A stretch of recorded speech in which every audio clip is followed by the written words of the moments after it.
ఈరోజు మన వాక్య ధ్యానాంశము పారాను. ఈ పారాను అనేటటువంటి ఈ ప్రాంతం ఒక అరణ్యం. ఈ అరణ్య ప్రాంతంలో ఏం జరిగింది అనేటటువంటి విషయాలు ఈరోజు మనం ధ్యానం చేయబోతున్నాం. పారాను అనగా సౌందర్యము, అందము, మహిమ, ఆభరణము, జీవము, అరణ్యము అనే ఈ అర్థాలు పారాను అనేటటువంటి ఈ యొక్క విషయాన్ని గురించి మనకున్నాయి. సంఖ్యాకాండం 10వ అధ్యాయం 12-13 వచనాలు మనం చదువుకుందాం. తరువాత ఆ మేఘము పారాను అరణ్యములో నిలిచెను.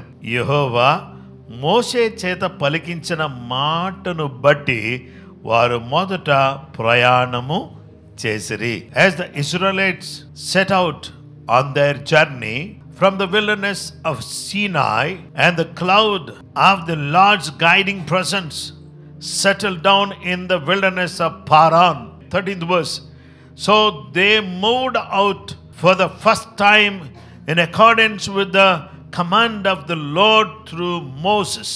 పరిశుద్ధ గ్రంథములో మనం చూస్తే ఈ పారాను ప్రాంతంలో జరిగిన 3 విషయాలు మీతో జ్ఞాపకం చేస్తాను. ఈ పారాను ప్రాంతములో మొదటి సంభవం, మొదటి సంఘటన ఏంటి అంటే పరిణయము, పెళ్లి, మ్యారేజ్. ఈ పారాను ప్రాంతంలో జరిగినటువంటి మొదటి విషయం ఏంటంటే మ్యారేజ్. ఈ మ్యారేజ్ గురించి మనం చూస్తే ఆదికాండం 21వ అధ్యాయం 17-21 వచనాలు. దేవుడు ఆ చిన్నవారి మొర వినెను. అప్పుడు దేవుని దూత ఆకాశము నుండి హాగరును పిలిచి, హాగరు, నీకేమి వచ్చినది? భయపడకము. ఆ చిన్నవాడున్న చోట దేవుడు వాని స్వరము విని ఉన్నాడు. నీవు లేచి ఆ చిన్నవాడిని లేవనెత్తి నీ చేత పట్టుకొనుము, వానిని గొప్ప జనముగా చేసేదనని ఆమెతో అనెను. మరియు దేవుడు ఆమె కన్నులు తెరిచినందున ఆమె నీళ్లు ఊట చూచి వెళ్ళి ఆ తిత్తిని నీళ్లతో నింపి ఆ చిన్నవానికి త్రాగనిచ్చాను. దేవుడు ఆ చిన్నవానికి తోడైనను. అతడు పెరిగి పెద్దవాడై ఆ అరణ్యములో కాపురముండి విలుకాడాయను. అతడు పారాను అరణ్యములో ఉన్నప్పుడు అతని తల్లి ఐగుప్తు దేశము నుండి ఒక స్త్రీని తెచ్చి అతనికి పెండ్లి చేసెను. ఈ బెయేర్షెబా అరణ్యములో మొదటగా జరిగినటువంటి సంఘటన ఏమంటే, దేవుడు హాగరును ఆశీర్వదించి కుమారునిచ్చాడు. ఈ కుమారుడు ఎలా పుట్టాడు అనే మాట దగ్గరికి వస్తే, అబ్రహాము భార్య అయినటువంటి శారా తన దాసిగా ఉన్నటువంటి ఈ యొక్క హాగరును, నాకు పిల్లలు కలగట్లేదు కాబట్టి నీవు నా భర్తతో ఉండిన ఎడల నాకు సంతానం కలుగుతారు, నీకు పుట్టిన సంతానం నా సంతానంగా నేను భావిస్తాను అని చెప్పినప్పుడు ఆ కుమారుడిని, దాసిని తన భర్తకు ఇచ్చినప్పుడు కలిగినటువంటి పుట్టినటువంటి వాడు ఇష్మాయేల్. ఈ ఇష్మాయేల్ అనేటటువంటి యొక్క వ్యక్తి పెరిగి పెద్దవాడై అతను కొంచెం పెరుగుతున్నప్పుడు తల్లికి ఏమనిపించిందంటే, ఇదిగో నా యజమానురాలకి ఎవరు లేరు, పిల్లలు లేరు, నేను ఇప్పుడు దాసిని కాదు, నేనే యజమానురాల్ని అని ఫీల్ అవటం స్టార్ట్ అయింది. ఎప్పుడైతే ఆమె అలాగా వ్యవహరించడం స్టార్ట్ అయిందో శారాకు తేడా కనిపిస్తుంది. మొన్నటి వరకు ఈ మాట తీరు వేరేగా ఉంది, ఇప్పుడు ఈమె మాట తీరు మారిపోయింది. ఈమె నన్ను దాసిగా చూస్తే ఈమె యజమానురాలుగా ఫీల్ అయిపోతుంది అని ఎందుకో కానీ ఆమె కోపం వచ్చి ఈమెను పంపించేయని భర్తతో చెప్పింది. అబ్రహాము ఎంత మంచోడో చూడండి. శారా ఏం చెప్తే అది వింటున్నాడు. నా దాసితో ఉండు అంటే ఉన్నాడు. కడినప్పుడు ఈమెను తీసుకెళ్ళి బయటికి పంపించేయంటే బెయేర్షెబా అరణ్యానికి పంపించేశాడు చిన్నవాడిని. అయితే ఇక్కడ జరిగినటువంటి విషయం ఏంటంటే, ఈ అరణ్యంలో ఒంటరిగా ఉంటూ నీళ్ల తిథిలో నీళ్లు పట్టుకుని వెళ్ళి ఆమె అరణ్యంలో ఇటు అటు తిరుగుతూ ఉన్నటువంటి సమయంలో నీళ్ళు అయిపోయినాయి. నీళ్ళు అయిపోగానే ఏం చేయాలి ఇప్పుడు? ఆ చిన్నవాడేమో దాహం దాహం అన్నట్టుగా ఏడుస్తున్నాడు. ఏడ్చేటటువంటి ఆ బిడ్డకు పట్టించడానికి అరణ్యములో నీళ్లు లేవు. అరణ్యము అంటే ఎడారి అని అనగా చూడండి, డెజర్ట్ ఎలా ఉంటుంది అనేది డెజర్ట్ చూసినటువంటి వాళ్ళకి ఎక్స్పీరియన్స్ ఉంటుంది. ఆ డెజర్ట్లో కనీసం నీకు ఏమీ కనపడదు. ఒక్క చిన్న మరి పచ్చ గడ్డి మనం చూద్దామంటే కూడా ఎక్కడ కూడా కనీసం గ్రీనరీ అనేది అసలు ఎక్కడ కనపడదు. నీవు కనుచూపు మేరకు నువ్వు ఎంత దూరం ప్రయాణం చేసినా ఈ యొక్క డెజర్ట్లో నీకేం కనిపించదు అంటే అసలు నీళ్లు కనిపించే అవకాశమే లేదు. ఇలాంటి భయంకరమైన కాలిన అరణ్యములో వీరు ఉన్నటువంటి సమయంలో, వీరికి నీటి చుక్క కూడా దొరకనటువంటి సమయంలో చిన్నవాడు ఏడుస్తున్నాడు. అతను అక్కడ పరుండబెట్టి ఎలుగెత్తి ఏడుస్తా ఉంది, ఏం చేయాలి ఈ చిన్నవాడిని అని. అప్పుడు ఆ చిన్నవాడి మొర దేవుడు విన్నాడు. పిల్లలు ఏడుస్తూ ఉంటే వాళ్ళ మొర ఎవరు వింటారు? తల్లికి ఏమర్థం అవుద్ది? అయ్యో నా బిడ్డకి ఏమవుతుంది, ఆకలి అవుతుంది అని తెలిసిపోద్ది. బిడ్డ ఏదైనా కమ్యూనికేట్ చేయడానికి ఏం చేస్తారు? పెయిన్ ఉంది, ఏం చేస్తారు? ఏడుస్తారు. ప్రాబ్లం ఉంది, ఏం చేస్తారు? ఏడుస్తారు. అలాగే ఏది కమ్యూనికేట్ చేయాలనగానే వారు చేసే పని ఏంటంటే ఏడవడమే. అయితే చూడండి, కొంచెం పెద్దగైన తర్వాత ఏడిస్తే నాకు ఏదైనా ఇస్తారు అంటే అప్పుడు కూడా వాళ్ళు ఏడుస్తూనే ఉంటారు. కొంచెం ఏడిస్తే చాలు మా మమ్మీ ఏం చేస్తుంది, ఏదైనా ఇచ్చేస్తుంది అని ఆ సీక్రెట్ కన్నా వాళ్ళు తెలిసిందనుకో, ఇక వాళ్ళు ఏడవటమే. వాళ్ళు చాక్లెట్ కావాలి కింద పడి ఏడ్చేస్తూ ఉంటారు. మరి ఇంకేదైనా కావాలి, మధ్యరాత్రిలో నాకేం కావాలంటున్నాడు ఒకడు, బిర్యానీ కావాలని ఏడుస్తున్నాడు. డాడీ ఏం చేస్తున్నాడంటే ఎక్కడైనా హోటల్ తెరిచి ఉంటుందేమోనని మొత్తం అంత తిరుగుతూ ఉన్నాడు. దేనికోసం?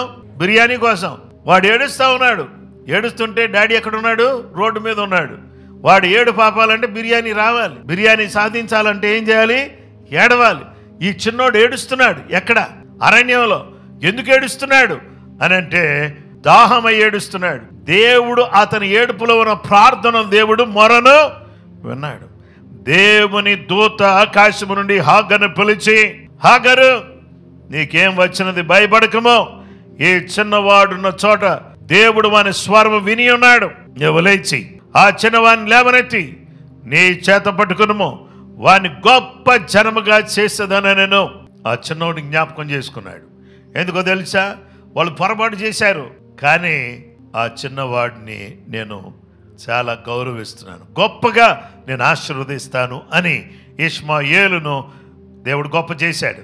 మరియు దేవుడు ఆమె కన్నులు తెరిచినందున ఆమె నీళ్ల ఊట చూచి వెళ్ళి ఆ తిత్తి నీళ్లతో నింపి చిన్నవానికి త్రాగనిచ్చాను. దేవుడు ఆ చిన్నవానికి తోడయ్యుడెను. హల్లెలూయా. ఆ చిన్నవాడికి తోడయ్యుడెను. అతను పెరిగి పెద్దవాడై అరణ్యములో కాపురముండి విలుకాడాయను. చిన్నోడుకి దేవుడు వాగ్దానం ఉంది, దేవుడు తోడుంది, పెరిగాడు, పెద్దవాడయ్యాడు. అరణ్యములో ఒట్టిగా తిరుగుతా ఉన్నటువంటి వాడు కాదు.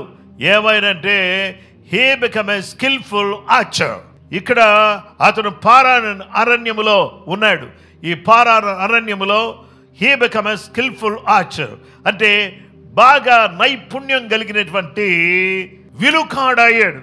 విలుకాడు అంటే ఇదిగో ఈ స్పోర్ట్ అనేది మీరు నేర్చుకుంటే మీరు ఉన్నతమైనటువంటి స్థాయిలోకి మీ పిల్లలు వచ్చే అవకాశం ఉంది.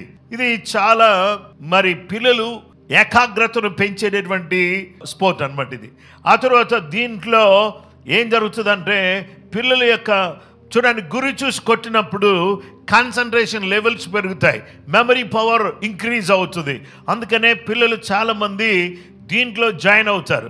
ఇలా జాయిన్ అవ్వడాన్ని బట్టి కాంపిటీషన్స్లోకి వెళితే చాలా ఉన్నతమైనటువంటి స్థాయిలోకి వచ్చేటటువంటి అవకాశం ఉంది. విలుకాడైన తర్వాత ఆఖరికి నా కొడుక్కి పెళ్లి చేయాలి అని అనిపించింది. విలుకాడైనందుకు పెళ్లి చేయాలనుకుంది. విలుకాడ కాకపోతే పెళ్లి అవసరమా? ఏదోలే యవన కట్టేస్తే ఇటు తిరగకుండా మానేస్తాడు అని చెప్పేసి ఇది వరకు అటు ఇటు తిరుగుతా ఉన్న వాళ్ళకి పెళ్లి చేసి ఎవరో ఒకరు కడితే గొడవ వదిలిపోద్ది అని చెప్పేసి అని ఎవరో ఒకరు తీసుకొచ్చి కడితే అప్పుడు తిరిగేవాడు తిరగకుండా అవుతాడని పెళ్లి చేసేవాడు, పని లేనివాడు పని చేస్తాడని పెళ్లి చేసేవాడు. ఎప్పుడు? ఒకప్పుడు, ఇప్పుడు కూడా. అయితే ఇప్పుడు కూడా ఏంటంటే ఏం పని ఉండదు, పాట ఉండదు, ఏముండదు, అటు ఇటు తిరగడం సరదాగా.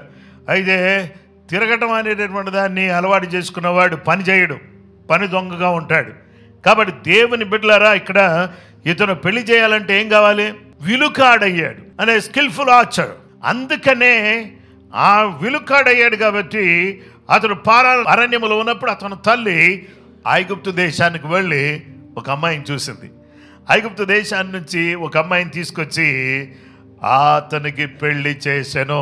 పారానులో ఏమైంది?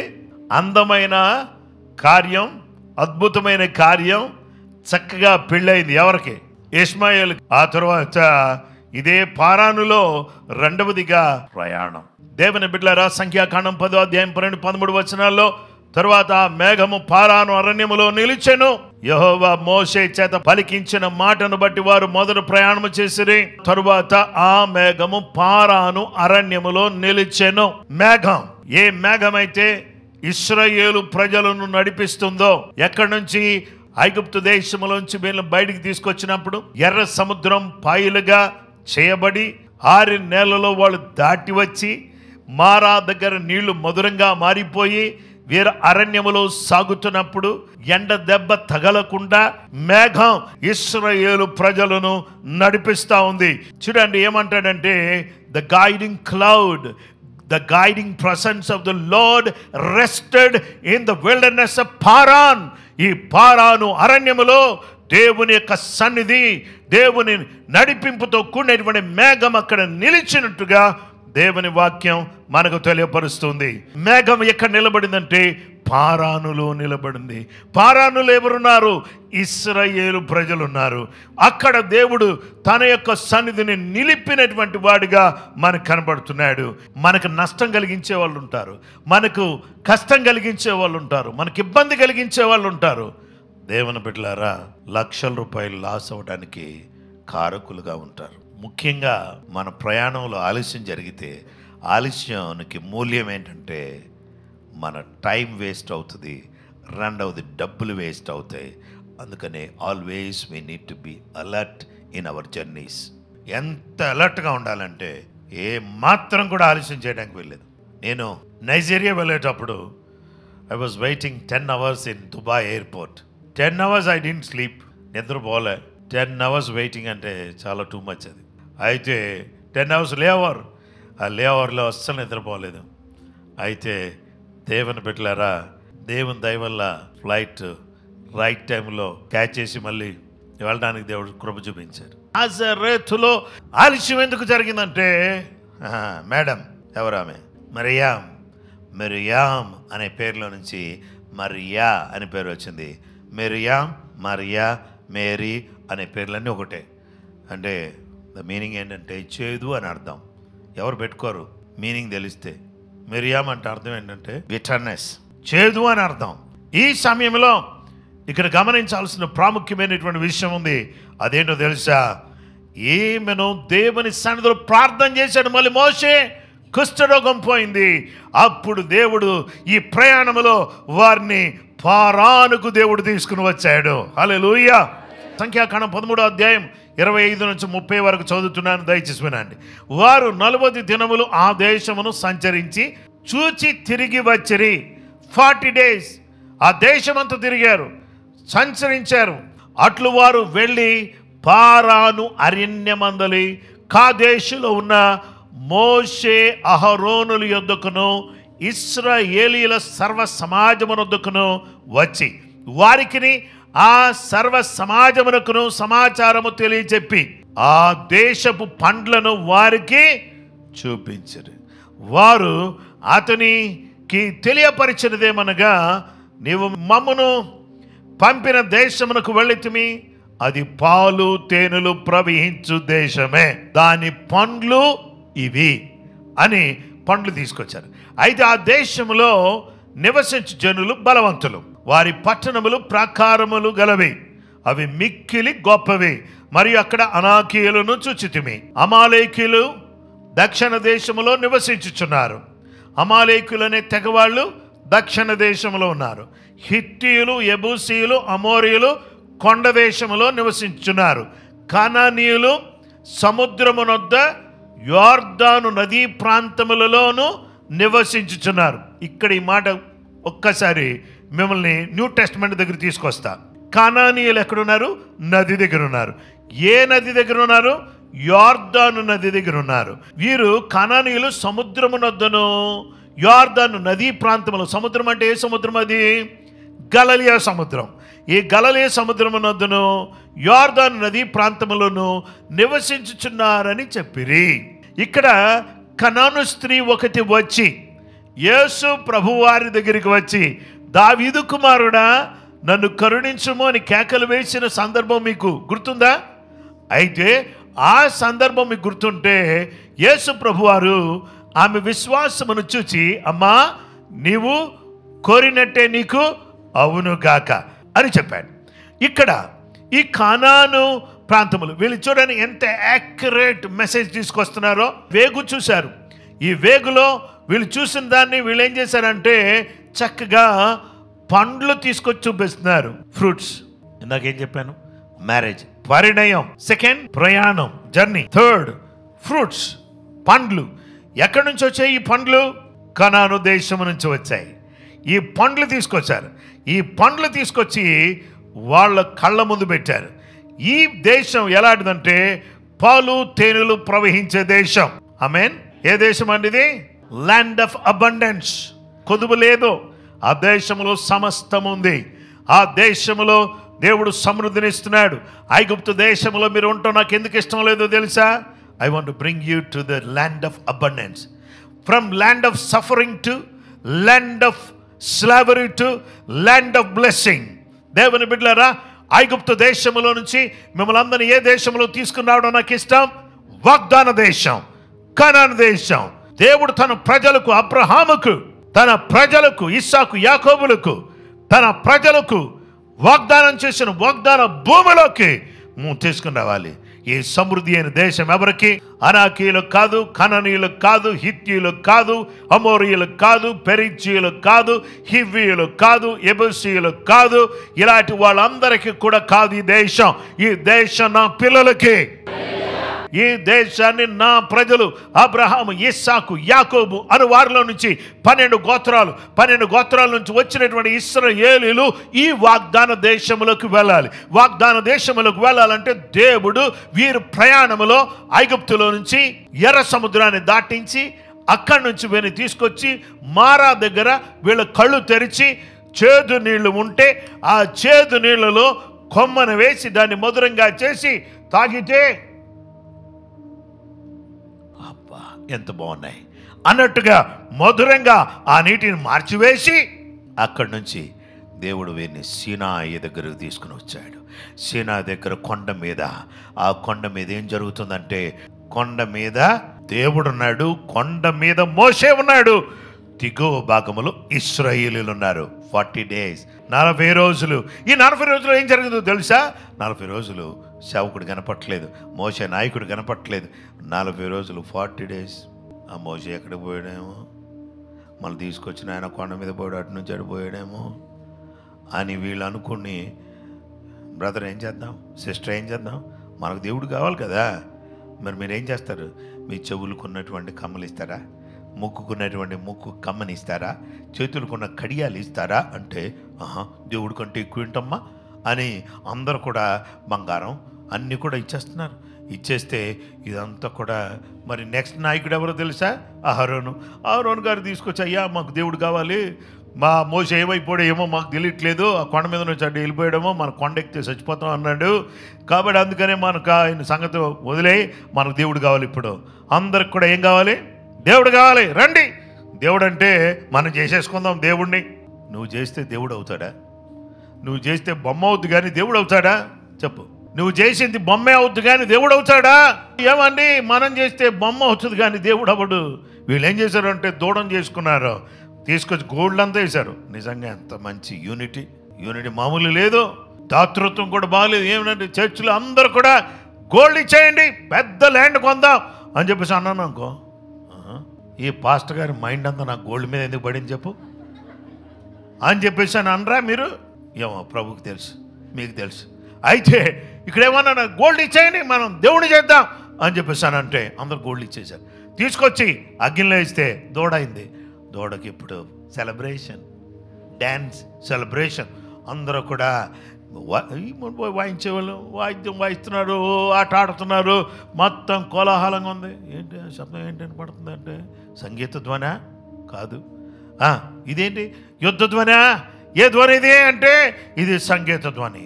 ఈ సంగీత ధ్వని ఎందుకు వచ్చింది? ఏ సంగీతం పాడేది యేసయ్య కాదు, దేవునికి కాదు, ఐగుప్తు దేశం నుంచి బయటకు తీసుకొచ్చినటువంటి ఆయనకు కాదు. ఈ సంగీతం ఎవరి కోసం పాడుతున్నారంటే దూడ కోసం పాడుతున్నారు. వీళ్ళు దూడ కోసం గొంతులు చించుకొని కేకలేసి పాటలు పాడుతున్నారు. అయితే మోషే అది చూసి కొండ మీద నుంచి పలకలు పట్టుకుని దిగొచ్చి, దేవుడు చూడండి, ఆది కాండం, నిర్గమా కాండం, సంఖ్యాకాండం, లేవియా కాండం, దేవుని బిడ్డలారా, ద్వితోపదేశ కాండం, ఈ యొక్క 5 పుస్తకాలు కూడా దేవుని బిడ్డలారా దేవుడి 40 రోజులు ఎంతో అద్భుతంగా దేవుడు సృష్టి అంతా నేలా చేశాడు. అంతా కూడా మోషేకు వివరిస్తున్నటువంటి టైంలో కిందకు వచ్చేసరికి ప్రజల యొక్క పరిస్థితిని చూసి నిర్ఘాంతపోయి చేతిలో ఉన్న పలకలు కింద పడేశాడు. పడిన పలకలు పగిలిపోయినాయి. అది దేవుని చేతివ్రాతతో రాసినటువంటి పలకలు పగిలిపోయినాయి. ప్రజలను క్షమించమని అడిగాడు. ఎవరెవరైతే ఈ పని చేశారో ఆ దూడ తీసుకొచ్చి ఏం చేశారంటే కాల్చేశారు. కాల్చేసిన దాన్ని బూడి చేశారు. బూడి చేసిన దాన్ని నీళ్ళలో పడేశారు. నీళ్ళలో పడేసిన దాన్ని వచ్చి తాగండి అని అన్నారు. తాగండి అంటే 3000 మంది తాగారు. 3000 మంది తాగితే 3000 మంది చచ్చారు. మొక్కిన వాళ్ళు చచ్చారని చెప్పండి. మొక్కని వాళ్ళు బతికారు, మొక్కిన వాళ్ళు చచ్చారు. దేవుని బిడ్డలారా, పరిశుద్ధాత్మ దేవుడు పారానులో దిగి వచ్చాడు. ఈ పారానులో సీనాయిలోనేమో ప్రత్యక్షత ఇచ్చి ధర్మశాస్త్రాన్ని ఇచ్చాడు. షేయూరులో ఉదయించాడు, పారానులో ప్రకాశిస్తున్నాడు.